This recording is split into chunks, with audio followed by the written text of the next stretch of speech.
So homies, welcome back to another big down video। और आज के इस वीडियो में हम हमारे प्रोटैगनिस्ट ज़ूकिंग की जर्नी को आगे एक्सप्लोर करने वाले हैं। बट इससे पहले गाइस, अगर तुम चैनल पे नए हो, पहली बार मुझे देख रहे हो, सुन रहे हो, तो गाइस पहले जाके प्रीवियस के पार्ट्स को चेकआउट कर लेना, क्योंकि ये सीरीज का 11वां पार्ट है। पहले वो सारे देख लो, तब जाकर तुम्हें स्टोरी में मजा आएगा। तो चलो फिर वीडियो को शुरू करते हैं। सो होमीज, कहानी की स्टार्टिंग में सबसे पहले यहाँ हमें पूरे के पूरे 7th पीक के आसपास के लोगों को दिखाया जाता है, क्योंकि जब वो बेल रिंग होती है ना, तो सभी का ध्यान वहाँ पर चला जाता है। और इसी के चलते अब सभी लोग समझ चुके थे कि वॉर की शुरुआत हो चुकी है। स्पेशली अभी जो यहाँ पे अनाउंसमेंट हुई थी ना इनके सामने, तो उसके चलते ये लोग और ज्यादा कंफर्म हो चुके थे। लेकिन सडनली बेल वापस से रिंग होती है, जिसका मतलब अब सभी को अपने पास बुलाया जा रहा है। यहाँ पे सेक्ट का आदेश मिलते साथ ही ज़ूकिंग समेत सारे के सारे लोग उसी ओर जाने लगते हैं। इसके बाद सबके सब यहाँ पे पहुंच चुके थे और बड़ी बड़ी शिप्स भी आ चुकी थी। एक एक करके यहाँ पर 7th पीक के जो डिसाइपल्स थे वो लोग आने लगते हैं, फिर चाहे वो कोर डिसाइपल्स हो या फिर आउटर डिसाइपल्स हो या फिर फाउंडेशन एस्टेब्लिशमेंट के सारे लोग यहाँ आ चुके थे। अब ज़ूकिंग को देखकर ज़ूकिंग भी उसे हाँ में नोट करता है और तभी यहाँ पर पैट्रियार्क भी आने लगते हैं। अब पैट्रियार्क को आता देखकर सब समझ चुके थे कि भाई वॉर शुरू हो चुकी है और अब ये बस ऐलान करने वाले हैं। जिसके बाद जो शाओलियांजी है यानी कि पैट्रियार्क, वो बताने लगते हैं कि आज मैं यहाँ पर 7 ब्लड आइज के डिसाइपल्स को एक बहुत इंपॉर्टेंट और खास अनाउंसमेंट का बताने वाला हूँ, और वो ये कि हमारे सेक्ट ने ऑफिशियली सी कॉप्स क्लैन के ऊपर वॉर डिक्लेयर कर दिया है। ये सुनकर सभी लोग पैट्रियार्क को रिस्पेक्ट देते हैं और जिसके बाद वो एक एक करके सारे पीक्स को आगे आने का ऑर्डर देते हैं। और फर्स्ट पीक यानी कि जिसे कि स्वॉर्ड पीक भी कहा जाता है, जो कि 7 ब्लड आइज की तलवार मानी जाती है, वो भी यहाँ पे आ जाती है। और तभी यहाँ पर एक जाइंट सी स्वॉर्ड फॉर्म होने लगती है, जो कि धीरे धीरे नीचे की ओर आ रही थी। और ज़ूकिंग अच्छे से जानता है कि इनका पैट्रियार्क अपने सारे के सारे फर्स्ट पीक के डिसाइपल्स को लेकर हमेशा से ही साउथ वेस्ट को डिफेंड करता हुआ आ रहा है, जो कि हमारी सबसे कमजोर कड़ी मानी जाती है। यहाँ पे फर्स्ट पीक के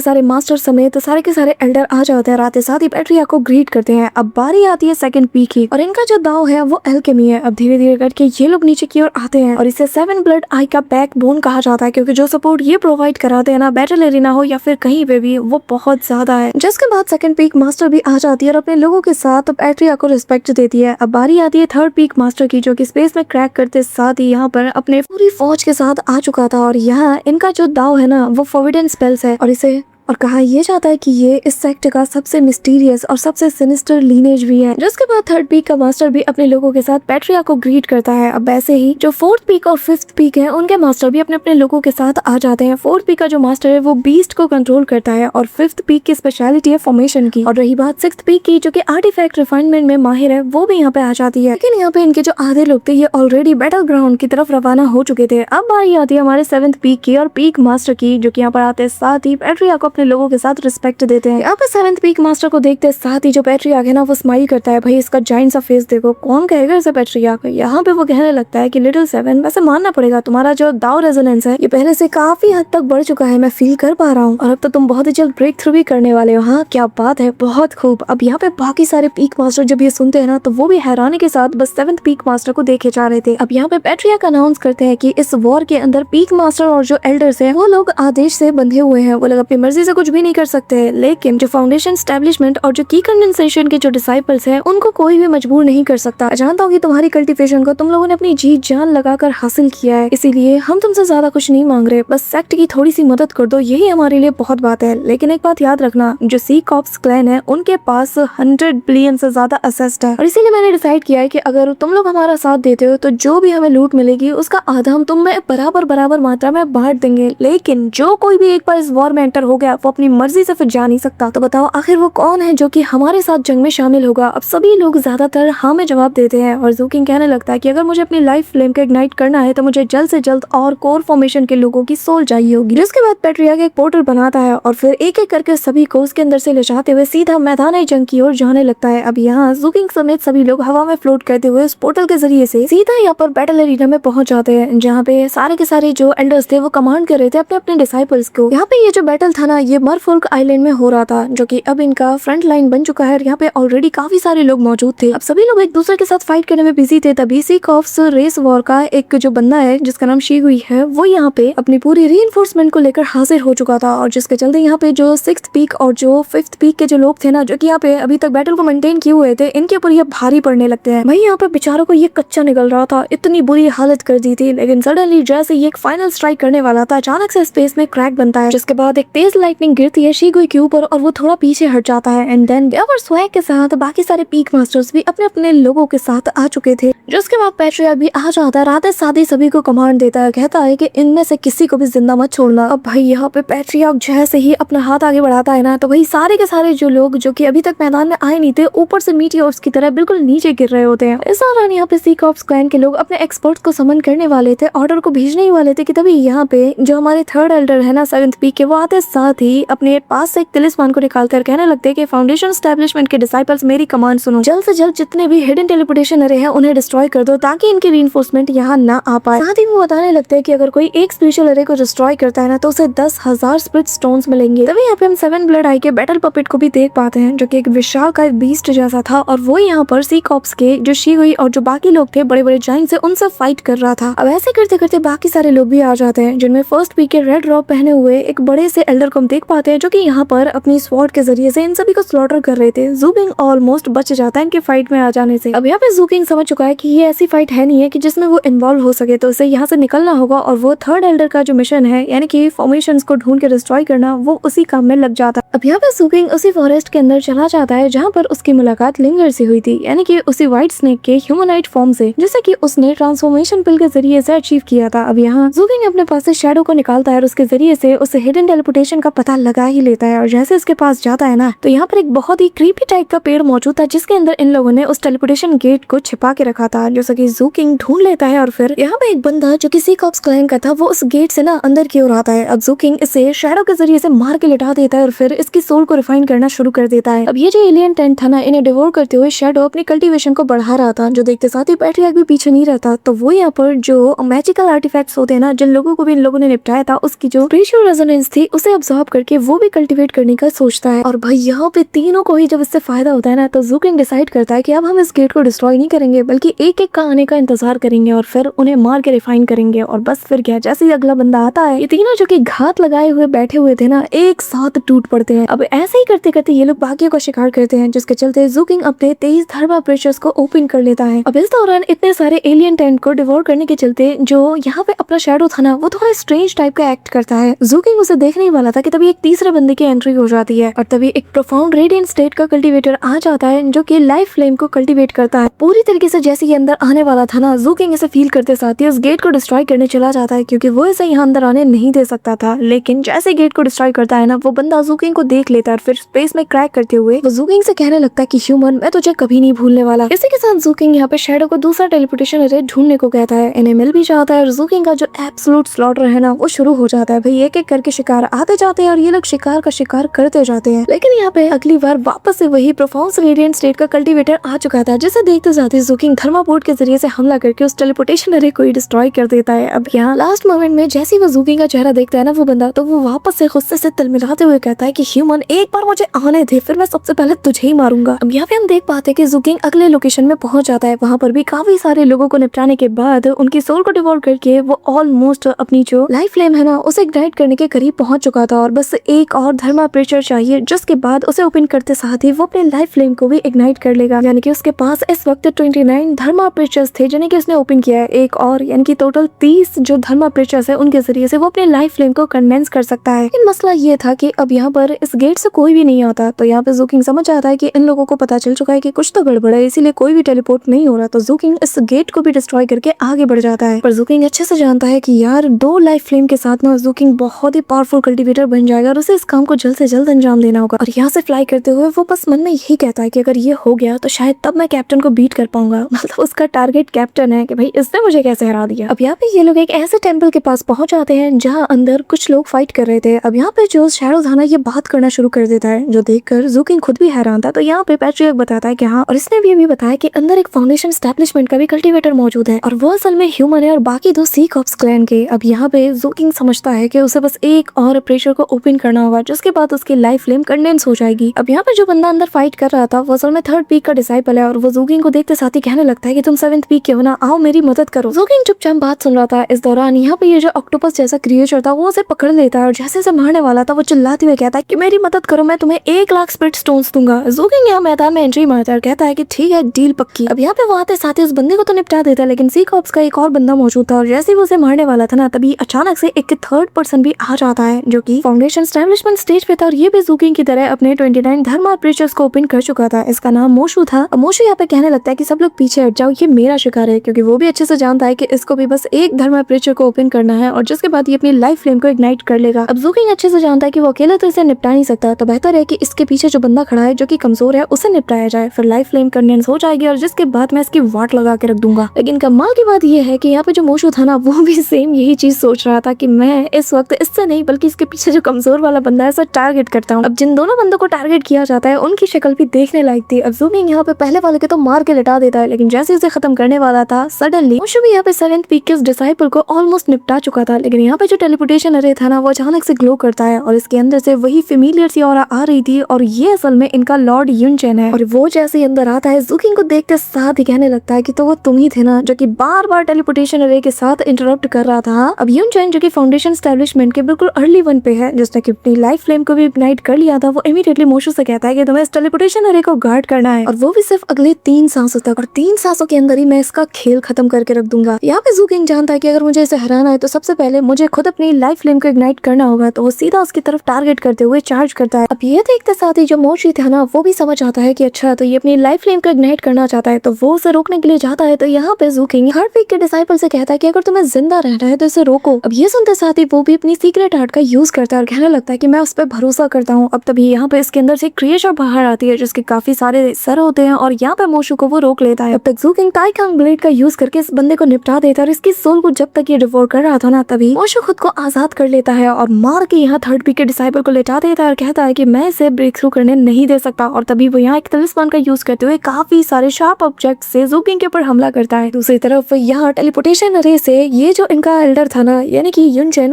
वो यहाँ पे आधे से ज्यादा कदम रख चुका था। दूसरी तरफ जूकिंग की तरफ ये जो शार्प ऑब्जेक्ट थे ये पहुंच चुके थे, लेकिन अचानक से टाइम बिल्कुल जैसे फ्रीज हो चुका हो, बहुत स्लोली हर चीज मूव कर रही है। जूकिंग देख पा रहा है, इनकी सांसों को फील कर पा रहा है और फाइनली जूकिंग यहाँ पे अपने थर्ड धर्मा प्रीचर को ओपन कर लेता है। उसके अंदर इतनी ज्यादा टेरिफाइंग पावर सर्ज हो रही थी कि वो उसे फील करते हुए समझ पा रहा था कि आखिर ये ताकत इतनी ज्यादा खतरनाक क्यों है। एंड देन जूकिंग का ट्रांसफॉर्मेशन देखने को मिलता है, वो प्रोफाउंड रेडियंट स्टेट पे कदम रख चुका था और भाई जैसे ही वो लाइफ फ्लेम का यूज करता है ना, तो यहाँ चारों तरफ उसकी ऑरा फैल चुकी थी। इवन कि यहाँ पे वो बंदा यानी कि युनचेन जो कि आधे से ज्यादा बाहर आ चुका था, वो भी इसकी तरफ देखता है। अब यहाँ पे मोशु भागने की कोशिश करता है अपनी क्रोन टेक्निक का यूज करके, लेकिन जूकिंग यहाँ पे फुल स्पीड के साथ एक्सलेट करते हुए उसके रास्ते में जो भी बंदा आता है उसे मार के लिटा देता है और फिर सीधा मोशु के सामने जाकर एक स्ट्राइक उसके फोरहेड पे करता है और भाई पूरी तरीके से ये नथिंगनेस में बदल जाता है। यहाँ पे जूकिंग इसे निपटाता है और वहीं दूसरी तरफ युनचेन बाहर आ जाता है और कहने लगता है कि ह्यूमन, अब मैं बाहर आ चुका हूँ, तो बताओ क्या तुमने अपने आखिरी अल्फाजों को रेडी कर लिया। जूकिंग कहता है कि अगली बारी तेरी ही है। अब यहाँ पे जूकिंग की पावर को देखकर वो समझ आता है कि उसने प्रोफाउंड रेडियंट स्टेट में कदम रख लिया है और वो मन में कहने लगता है कि तो क्या हुआ, इसने प्रोफाउंड रेडियंट स्टेट में ब्रेक थ्रू किया है, लेकिन अभी भी इसका जो बैटल एक्सपीरियंस है वो बहुत कम है मुझसे, तो मैं आसानी से जीत सकता हूँ। अब यहाँ पे वो इमीडिएटली अपने काफी सारे जो स्नेक टाइप के टेंटिकल्स थे उनके जरिए से जूकिंग के ऊपर हमला कर देता है। जूकिंग उनसे डॉज करते हुए इसके करीब जाता है और कहने लगता है कि profound radiance versus profound radiance, देखते हैं ये मैच कौन जीतता है। अब यहाँ पे जूकिंग अपने ब्लेड का यूज करते हुए इन सभी को स्लॉटर कर देता है, लेकिन वापस से काफी सारे ये जो पाइथन्स थे ये आ जाते हैं। जूकिंग समझ आता है कि उसे कुछ ना कुछ तो करना होगा क्योंकि उसे तब से ओपनिंग मिल नहीं पा रही है। अब जूकिंग सोचता है कि अगर वो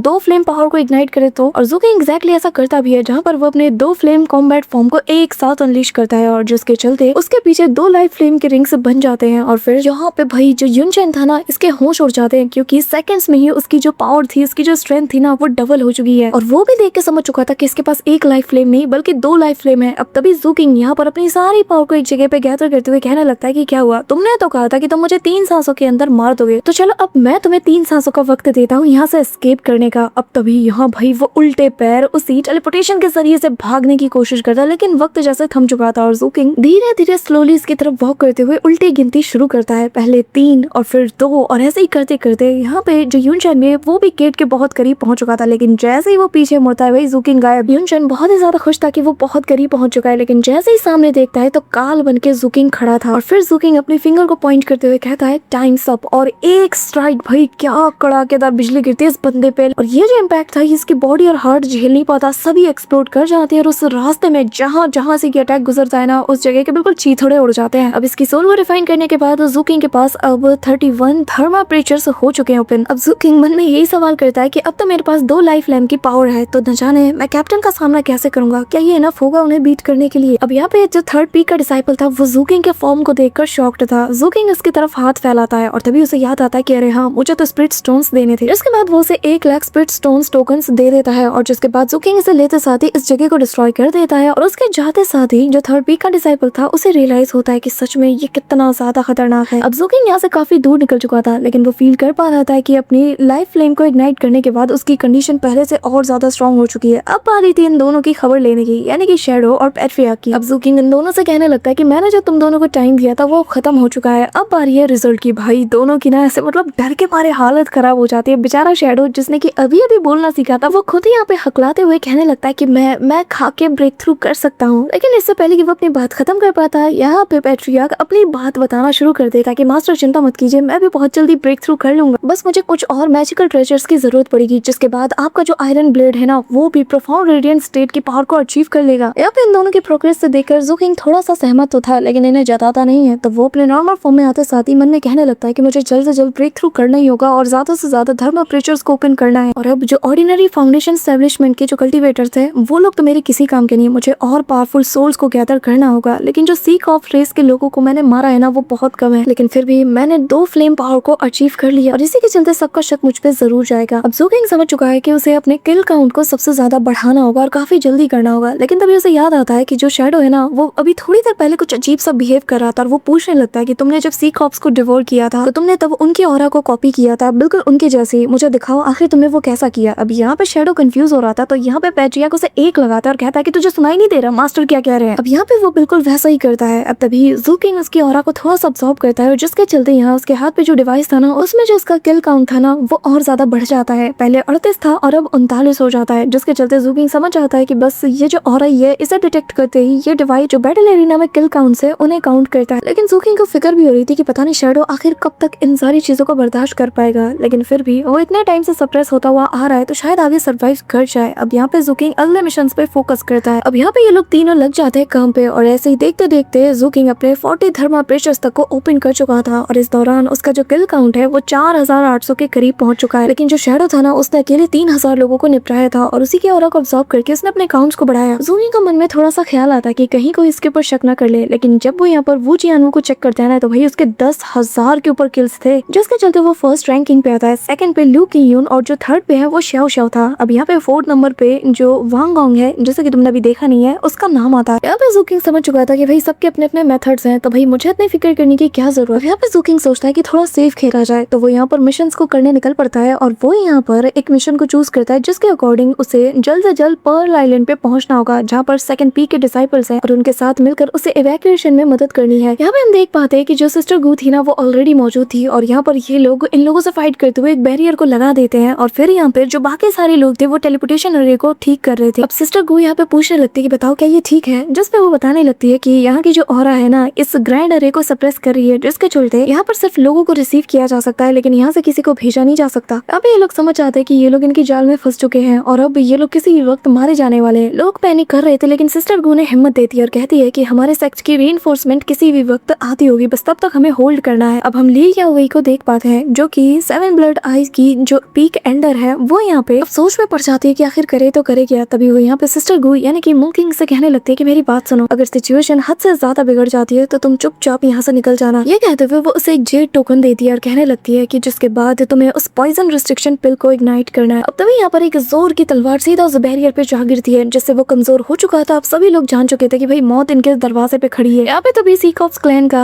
एक मिंगमो नाम का बंदा आ जाता है जो कि early 1 flame foundation establishment stage पे है, यानी कि ज़ूकिंग से कमजोर, और वो यहाँ पे आते साथ ही कहता है कि तुम्हारा ये मामूली सा बैरियर मुझे रोक पाएगा। अब लेकिन यहाँ पे इनके पीक की एल्डर आगे आती है और कहने लगती है कि मून किंग जैसा मैंने तुमसे कहा था तुम्हें याद रखना है, और फिर वो अपनी प्रोफाउंड रेडिएंट स्टेट की पावर को अनलीश करते हुए एक आर्टिफैक्ट उसकी ओर थ्रो करती है और हवा में जंप करते हुए कहती है कि याद रखना मैंने क्या कहा है। जिसके बाद मिंग हुई अपनी तलवार को लेकर उसकी तरफ हमला करने जाता है। यहाँ पे वो एल्डर अपने एक शील्ड को बैरियर जैसा फॉर्म कर देती है जो कि फ्लावर जैसा दिख रहा था, लेकिन वो एक स्लैश अटैक से ही इसको डिस्ट्रॉय कर देता है। एल्डर ली के बैरियर के धज्जियां उड़ा चुका था और तभी वो सीधा उन्हें ट्रिक करते हुए आगे बढ़ने की कोशिश करता है, लेकिन वो यहाँ पर अपने जो जेड वेन है उनके जरिए इसे बांध लेती है, लेकिन वो उसे भी डिस्ट्रॉय करते हुए सीधा बैरियर को तोड़ने के लिए जाता है, लेकिन यहाँ पे जो एल्डर ली थी ना वो वापस से उसे फाइट बैक करने की कोशिश करती है। यहाँ पे जो सिस्टर गू थी वो समझ आती है कि अब उसे उसके काम को अंजाम देना ही होगा, बट सडनली पीछे जो टेलीपोर्टेशन अरे था वो ग्लो करता है। उसे देखते साथ ही जो लेडी इसे रिपेयर कर रही थी वो कहने लगती है कि कोई फाउंडेशन एस्टेब्लिशमेंट का बंदा आ रहा है। अब इस दौरान यहाँ पे एल्डर ली का ये जो आखिरी बैरियर था उसे भी वो डिस्ट्रॉय कर देता है और मोकिंग इन सभी को एक साथ मिट्टी में मिलाने के लिए एक आखिरी अटैक करने जाता है। तभी यहाँ पे जो एल्डर ली थी वो चिल्लाती हुई कहती है कि आखिर तुम देख क्या रही हो, जल्दी से उसे अंजाम दो। यहाँ पे सिस्टर गू जानती है कि अगर उसने एक बार इस पॉइजन रिस्ट्रिक्शन पिल को एक्टिवेट कर दिया ना तो यहाँ 1000 माइल्स के अंदर जितने भी लोग हैं सारे मारे जाएंगे। यहाँ पे जैसी वो उस जेड को क्रश करने वाली थी सडनली यहाँ पे जूकिंग अपीयर होता है अपने अल्टीमेट फॉर्म में। आ रहा था इस साथ ही एक थप्पड़ लगाते उसके वेपन को, वेपन उल्टा जा गिरता है और दूसरे हाथ से उसके वेपन को जो दूसरे हाथ में था उसे रोकता है, जिसके बाद जूकिंग बहुत ही डेयरिंग लुक उसकी तरफ देता है और यहाँ जो पावर ऑरा को वो रिलीज करता है ना, इवन के आसपास के लोग तक इससे शॉक्ड हो जाते हैं। सभी लोग देख रहे थे कि आखिर ये है कौन। अब उस इम्पैक्ट के चलते जो मोकिन था ना वो भी दूर जा गिरता है और कहने लगता है कि आखिर वो कौन है जिसने मेरे अटैक को ब्लॉक कर लिया। अब यहाँ एक एक करके बाकी सारे लोग भी आते हैं, लेकिन जूकिंग को देखकर सभी लोग यहाँ पे सरप्राइज थे। अब टेलीपोर्टेशन वजह से जो बाकी सारे लोग आते हैं जब वो यहाँ का नजारा देखते हैं तो कहने लगते हैं कि आखिर ये क्या है, हमें तो लगा था कि ये कोई मामूली सा इवैक्यूएशन मिशन होगा, तो आखिर यहाँ पे वन फ्लेम सी कॉप्स का बंदा क्या कर रहा है। अब तभी सभी को यहाँ नोटिफिकेशन आता है जहाँ बताया जाता है कि ये रेस्क्यू मिशन अब पहले से ज्यादा अपग्रेड हो चुका है, इसीलिए जो कोई भी आसपास है उसे हर हाल में सेकंड पीक के डिसाइपल्स को इवैक्यूएट कराना होगा और इसका जो रिवॉर्ड है वो बाकी मिशन के मुकाबले 10 गुना ज्यादा दिया जाएगा। साथ ही ये भी बताया जाता है कि इस टेलीपोर्टेशन एरिया पे एक टाइप का रिस्ट्रिक्शन लगा है, उसे तोड़ने के बाद ही लोग यहाँ से निकल सकते हैं और जिसके लिए तुम्हें टाइडल पावर का यूज करना होगा। अब जूकिंग मन में सोचता है कि यार मैं तो एक इजी मिशन चाहता था, पर अब देखो अब यहाँ पे वो अपनी 2 फ्लेम की पावर्स को एक्टिवेट करता है, जिसे देखते साथ ही यहाँ पे मोकिन की भाई पैरों तले जमीन खिसक चुकी थी। वो समझ चुका था कि मेरी बैंड बचना तय है। जितनी फुर्ती के साथ वो भाग सकता था सब कुछ वो लगा देता है, लेकिन जूकिंग एक गहरी सांस लेता है और पलक झपकते इसके सामने आकर अपनी फिंगर को ना किसी गन की तरह पॉइंट करता है उसकी फोरहेड की तरफ और कहता है भागने की कोशिश कर रहे हो पर अब तो बहुत देर हो गई है। ये कहते हुए वो उसे शूट कर देता है, जिसके बाद इंस्टेंटली इसका खेल खत्म हो चुका था और इसकी जो सोल थी उसे भी वो रिफाइन कर लेता है। अब इसके 41 थर्मा प्रेचर्स ओपन हो चुके थे। यहाँ पे सबके सब ये नजारा देखकर ना बिल्कुल स्पीचलेस हो चुके थे, लेकिन जो बाकी लोग भाग रहे थे ना सी कॉप्स के, इन लोगों को यहाँ पे शैडो और जो पैट्रियार्क और जूकिंग तीनों मिलकर निपटाना शुरू कर देते हैं। अब यहाँ पे पैट्रियार्क ना भाई उसके तो कुछ करना ही नहीं पड़ता, यहाँ पे शैडो सबको निपटाना चाहता है और यहाँ पे जिन लोगों के मैजिकल ट्रेजर्स पड़े रहते हैं ना वो उन सभी को कलेक्ट कर लेता है और बस पीछे से यहाँ पे शैडो की तारीफ करता रहता है और ऐसा दिखाता है कि हाँ भाई वो बहुत ज्यादा कमजोर है और शैडो के आगे कुछ भी नहीं है। तो शैडो भी यहाँ पर उत्तेजित होते हुए ना और लोगों को निपटाता चला जाता है। बहुत चालाक है ये। यहाँ पे तभी जूकिंग नॉर्मल फॉर्म में आ चुका था और यहाँ पे जो एल्डर ली थी वो उसे फेलो दाओइस्ट कहते हुए रिस्पेक्ट देती है और कहने लगते है कि हालांकि तुम काफी ज्यादा यंग हो लेकिन फिर भी इतने कम उम्र में तुमने 2 फ्लेम्स की पावर को अचीव कर लिया। अब ये सुनकर जूकिंग शुक्रिया अदा करता है और फिर कहने लगता है कि एक बात बताइए, ये जो सेक्ट का टाइडल ग्रैंड अरे है आखिर ये कब एक्टिवेट होगा। अब उसे बताया जाता है कि बस थोड़ी देर में स्टार्ट हो जाएगा। अब यहाँ पे वो जो पॉइजन रिस्ट्रिक्शन पिल वाला जेट था ना वो यहाँ पे जूकिंग को देते हुए कहने लगती है कि हमारे सेक्ट की तरफ से ऑर्डर है कि इस जगह को यहाँ से निकलने से पहले पूरी तरीके से बर्बाद कर देना है। अब जूकिंग को ये काम दिया जाता है, लेकिन तभी उसे कुछ फील होता है और दोनों ही यहाँ पे पीछे की ओर देखते हैं जहाँ काले बादल आने लगते हैं। अब यहाँ पे अचानक से बिजलियां कड़क रही थी, कुछ चीज इनकी तरफ तेजी से बढ़ रही थी जो देखकर इन्हें लगता है कि शायद सी कॉप्स की रीइंफोर्समेंट भी यहाँ पे आ चुकी है। इवन कि यहाँ पर इन सभी को कॉप्स पॉइजन भी नजर आता है। आसमान का रंग भी बदल रहा था और अब सभी लोग पैनिक कर रहे थे। तभी यहाँ पे अचानक से एक फिगर अपीयर होता है जिसकी और फील करते साथ ही जूकिंग समझ आता है कि ये बिल्कुल मेरी तरह ही एक 2 फ्लेम कल्टीवेटर है और अब यहाँ पे जूकिंग की फील्डिंग सेट करने के लिए ये बंदा आ चुका था। गाइस टू बी ऑनेस्ट ये अब तक का सबसे बैडएस विलन होने वाला है और क्या फाइट देखने को मिलेगी जहाँ पे हम देख पाते कि ये बिल्कुल स्वैग के साथ कदम से कदम मिलाते हुए आगे बढ़ता है और जहाँ जहाँ से गुजरता है ना वहाँ की चीजों को ऐसा शैटर्ड करता हुआ जाता है। कमाल के ट्रांसफॉर्मेशन के साथ यहाँ सामने आ चुका था और इस दौरान वो आते साथ ही अपनी पावर का यूज करते हुए जितने लोगों को मार दिया गया था ना उनकी ऑरा को अब्सॉर्ब कर लेता है और जिसके बाद यहाँ इन लोग के ऊपर हमला करने जाता है। लेकिन जूकिंग यार क्या एनिमेशन है, वो उसके रिदम के साथ मैच करते हुए अपने हाथ को मूव करता है जिसके बाद वो भी अपने ट्रांसफॉर्मेशन लुक में आ चुका था और उसे देखते साथ ही ये जो व्हाइट ड्रॉप में बंदा था ना सी कॉप्स का, जिसका भी नाम तो नहीं बताया गया, लेकिन ये असल में फाउंडेशन एस्टेब्लिशमेंट के मिड स्टेज पे है और 2 लाइफ फ्लेम्स के साथ है। जूकिंग को देखकर कहने लगता है कि क्या प्रोफाउंड रेडिएंट स्टेट, इंटरेस्टिंग। लेकिन जूकिंग इसकी तरफ फिंगर को पॉइंट करते हुए अपनी तरफ इसे बुलाता है, लेकिन ये बंदा भी कम नहीं था, वो भी उसे थम्स डाउन का इशारा करता है और जिसके बाद दोनों एक दूसरे के ऊपर टूट पड़ते हैं। अब यहाँ पे दोनों का फिस्ट कोलाइड करता है, एक ह्यूज सा शॉक वेव रिलीज होता है जिसके चलते सभी लोग जमीन पे जा गिरते हैं और जूकिंग फील कर पा रहा है कि ये 2 फ्लेम्स के साथ है लेकिन ये फिर भी डिफरेंट है बाकियों से। अब इससे पहले कि जूकिंग दोबारा से हमला करे तब तक वो जूकिंग के छाती पे एक जोर की लात मार के से गिरा देता है। अब जूकिंग उठता है, वापस से फाइट बैक करता है और दोनों यहाँ पे फुल स्पीड से फाइट कर रहे थे तो किसी को भी नजर नहीं आता। बस यहाँ पर ऐसा लग रहा था कि हल्की हल्की की बिजलियां कड़क रही हैं और बस यही समझ आते हैं कि यहाँ पर दोनों एक दूसरे से कोलाइड कर रहे थे। लेकिन भाई फॉर द फर्स्ट टाइम यहाँ पे ज़ूकिंग की कोई मार लगा रहा था, बहुत बुरी तरीके से पीट रहा था और कहने लगता है कि क्या हुआ, मैं जानता हूँ कि ये तुम्हारी फुल स्ट्रेंथ नहीं है, तो चुपचाप अपनी फुल स्ट्रेंथ का यूज करो क्योंकि मेरे सामने इसकी जरूरत पड़ेगी। ये कहते हुए वो उसकी गर्दन पकड़ के ना उसे दूर फेंक देता है। लेकिन ज़ूकिंग को इसकी आंखों को देखकर कुछ फील होता है और कहने लगता है कि न जाने क्यों ऐसा लग रहा है कि मैंने कहीं देखा है, बहुत फेमिलियर। अब यहाँ पे वो अपने हाथों को मसलते हुए ना कहने लगता है कि तुम अभी भी राजी नहीं हो, और जिसके बाद वो उसके ऊपर मुक्का मारने चाहता है। लेकिन ज़ूकिंग उसके मूवमेंट को फॉलो करते हुए हर एक पंच से बचता है और एक वक्त पे तो उसके पंच को रोक भी लेता है और तभी मौका पाती है वो उसे मार के दूर कर देता है। इस दौरान यहाँ पर वो जो उसके स्टफ टॉयज थे जो कि एक्सप्लोड भी करते हैं वो सीधा उसकी तरफ थ्रो कर देता है। अब तीनों एक साथ फूट जाते हैं और बीच से ज़ूकिंग बाहर आता है इसके ऊपर हमला करने पर। तब तक वो काफी सारी चट्टानों को उठा चुका था और सीधा ज़ूकिंग के ऊपर फेंक देता है। लेकिन ज़ूकिंग इन सारे चट्टानों को डिस्ट्रॉय करते हुए ना उसके ऊपर वापस से हमला करने जाता है। दोनों एक दूसरे के साथ फुल स्पीड से क्लैश करते हैं और इस दौरान यहाँ पर जब ज़ूकिंग और ये दोनों एक दूसरे से टकराते हैं ना, सडनली दोनों एक दूसरे से क्लैश करते साथ ही दोनों ही पीछे की ओर गिर रहे थे। लेकिन जैसे ही जमीन पे लैंड करते हैं ना तो उस बंदे के पास से काफी सारे फ्रूट्स गिरते हैं जिनमें सेब केले थे, जो देखकर ज़ूकिंग कहता है कि क्या फ्रूट्स? अरे नहीं मत कहना यार प्लीज। नहीं यार मैं फिर इस सीरीज को कंटिन्यू नहीं करूंगी भाई, नहीं। गाइस मैं ये सीरीज तुम्हारे साथ ही देख रही हूँ सच में। मैं जब इसका ब्रेकडाउन वीडियो बनाती हूँ तभी मैं इसके एपिसोड देखती हूँ, मैं इसके आगे पीछे कुछ नहीं देखती, इवन कि मैं इसके स्पॉयलर्स तक नहीं देखती हूँ। यार वो मेरा फेवरेट कैरेक्टर है, ये नहीं हो सकता यार कैप्टन। ओके लेट्स कंटिन्यू, कुछ नहीं होगा ठीक है, बी पॉजिटिव। अब वाइट ड्रॉप वाला बंदा और ज़ूकिंग दोनों यहाँ पे रुक जाते हैं और सभी लोग हैरान थे कि आखिर ये लोग फाइट क्यों नहीं कर रहे। सडनली यहाँ पे आसमान का रंग बदलने लगता है, टाइडल फोर्स भी आने लगती है और जिसके चलते ये जो जगह थी ना, यानी कि जो फॉर्मेशन था ये वापस से एक्टिवेट हो चुका था और यहाँ पे टेलीपोर्टेशन वापस से यूज करने लायक बन चुका था। अब सभी लोग यहाँ से जाने लगते हैं लेकिन यहाँ पे वाइट ड्रॉप वाला बंदा कहता है कि क्या हुआ, तुम्हें नहीं जाना? तभी यहाँ पे वो अपने जायंट फॉर्म को अनलीश करता है, तो जो देखकर ज़ूकिंग भी अपने जायंट फॉर्म को अनलीश करते हुए कहता है कि नहीं। अब सिस्टर गो डिसाइड करती कि नहीं वो ज़ूकिंग को छोड़ के नहीं जाएगी। तभी यहाँ पे ज़ूकिंग कहता है कि यहाँ से सबके सब निकल जाओ और तभी ज़ूकिंग वास्ट फॉर्ममेंट नाम की टेक्निक को अनलीश करता है। एक स्लैश अटैक सीधा उस बंदे की तरफ वो बढ़ा चुका था, लेकिन वो बंदा भी यहाँ पे माउंटेन सप्रेशन टेक्निक का यूज करता है जिसके चलते यहाँ पर एक जायंट सा बीस्ट आता है। लेकिन यहाँ वो स्लैश अटैक इसे दो टुकड़े करते हुए ना सीधा उससे जा टकराता है। अब यहाँ पे वो स्लैश अटैक को हाथों से रोकने की कोशिश करता है लेकिन वो जमीन पर तेजी से गिरने लगता है। लेकिन ज़ूकिंग आते साथ ही इसके मुंह पे बहुत मुक्के मारता है, इतने पंचेस मारता है कि देखकर वो खुद भी कहता है कि ये लड़का। लेकिन ज़ूकिंग उसे फिर भी छोड़ता नहीं, बहुत ही ब्रूटली वो उसे मारने लगता है और मार